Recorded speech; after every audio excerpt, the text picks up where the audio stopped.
So, hello again. And in this playlist where we're looking at boundaries, we're now on the last video in this playlist when we look at boundaries as self-respect in action. And so, you know, I hope you're finding the journaling insightful, and I hope you're doing the journaling because it will really make a difference to you. Boundaries are not about pushing people away; they're about staying connected to yourself. Each boundary communicates self-respect and clarity and emotional maturity. And over time, boundaries attract healthier relationships and gently expose those that rely on you losing yourself.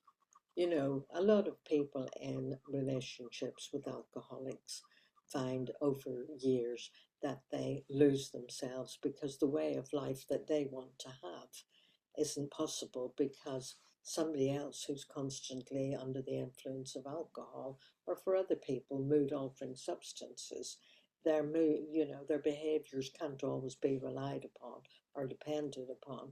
And the partner just is fitting in with it's like nailing jelly to a wall.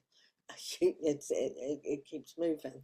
So over time, boundaries, when you get clear about what's acceptable and what's not acceptable for you, and you're clear about it, and you're no longer in any doubt about it, and you're able to say, this is how I would prefer things to be, without apology, and just being clear it's okay for you to have your preferences and you don't have to justify them. So the three questions for this video are: what boundary would most support your well-being right now in your life, wherever you are in your life? What boundary would support your well-being right now? And if you had that boundary and you honored it consistently, how would your life change if you honored it consistently? Because don't forget, however you are managing your life and your boundaries, you're role modeling for your children how to set boundaries.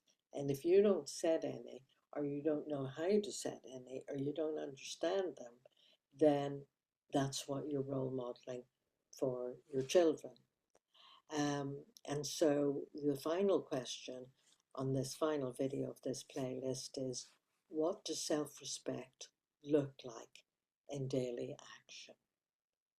What does self-respect look like in daily action? And I'd love to hear your comments down below. And if you haven't subscribed, click subscribe. And I'll see you in the next playlist. Bye for now.